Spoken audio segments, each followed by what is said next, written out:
Welcome to the 5-Minute Prime Podcast. Quick, actionable tips to master personal finance and real estate investing. In just 5 minutes a day, we'll help you build wealth and achieve financial freedom. Hey, Prime investors, Martin Maxwell here, and welcome back to the 5-Minute Prime Podcast. This is episode 52. So you've done the hard work, found a potential investment property, analyzed the deal like we discussed back in episode 21, and you're ready to move forward. You get the keys, maybe even start planning renovations, dreaming of that passive income stream. Then maybe a year or two down the line, you get a notice. Your mortgage payment is jumping significantly. Suddenly, your projected cash flow disappears, replaced by financial stress. Believe it or not, making poor financing choices is one of the most common and costly pitfalls for real estate investors. Choosing the wrong loan type or failing to secure the best possible terms isn't just a minor detail.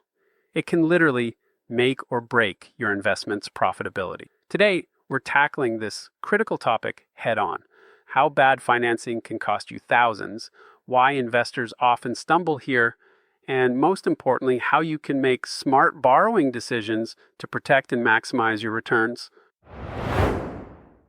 It's clear that financing choices have huge consequences. So why do investors, particularly those just starting, frequently make suboptimal decisions here?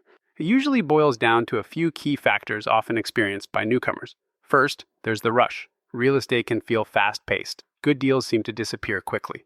This perceived pressure can lead investors to grab the first loan approval they get, without taking the crucial time to compare offers.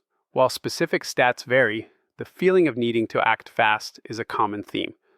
Rushing the financing is often penny-wise and pound-foolish. Second is ignoring the fine print. Let's face it, loan documents are complex and intimidating. Terms like adjustment caps on ARMs, prepayment penalties, points, or loan origination fees can get glossed over. Failing to fully read and understand every detail in your loan estimate and final closing disclosure is a widespread issue. That lack of understanding is exactly how unpleasant surprises, like unexpected payment jumps or fees, happen down the road. Third, there's sometimes an overemphasis on just the down payment. Getting into a deal with less cash upfront via a lower down payment might seem appealing, but often loans with lower down payments come with trade-offs, potentially higher interest rates or the added cost of private mortgage insurance. While minimizing your initial cash outlay is a valid strategic consideration, you have to analyze the total cost impact. Sometimes, putting slightly more down secures significantly better long-term financing terms. Beginners might focus so much on clearing the down payment hurdle that they accept less favorable loan terms that cost them far more over time. This ties back to thorough preparation and research, key parts of the Prime framework from episode 15 and episode 16. Okay, enough about the potential pitfalls. Let's focus on the solutions. How can you make sure you choose the right financing for your investment? 1, shop around. Seriously, this is probably the single most impactful action you can take. Don't just talk to one bank or lender. Get quotes from multiple sources. Try at least 3 to 5. This includes banks, credit unions, online lenders, and mortgage brokers. The Consumer Financial Protection Bureau and Freddie Mac have shown that comparing offers from just a few lenders can save borrowers $600 to $1,200 per year or more, especially when rates are volatile. Use online tools like NerdWallet or Zillow Mortgage Marketplace to easily compare initial quotes. 15 minutes of comparison shopping could literally save you tens of thousands over the life of the loan. 2, master fixed versus adjustable for your situation. Understand the fundamental difference. A fixed-rate mortgage means your interest rate and principal and interest payment stay the same for the entire loan term, usually 15 or 30 years. It offers predictability.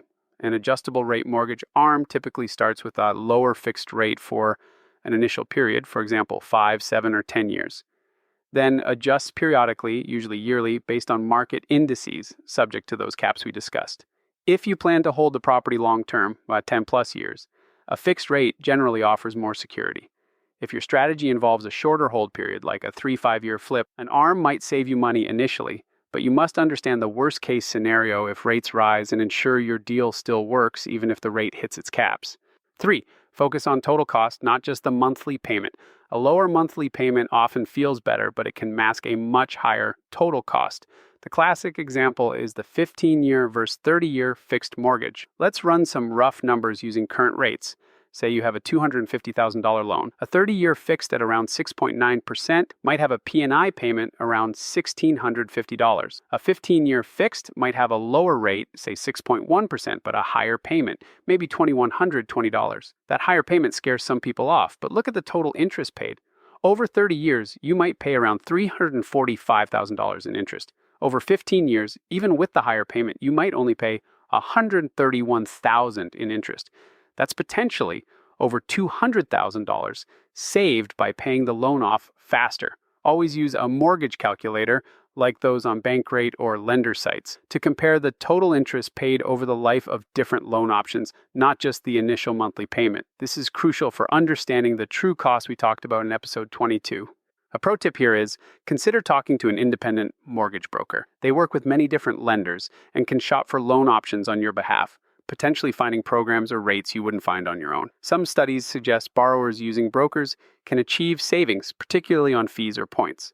Now, your challenge today. If you have an investment property mortgage, pull out your statement. What's your interest rate and loan type? If you're looking to buy, commit right now to getting loan estimates from at least 3 different lenders for your next deal. Compare them not just on rate, but on fees and total long-term cost. Take control of your financing. And as always, if you found this valuable, please subscribe to the 5-Minute Prime podcast, share it with someone navigating the mortgage maze, and leave us a review. Find more resources at reiprime.com.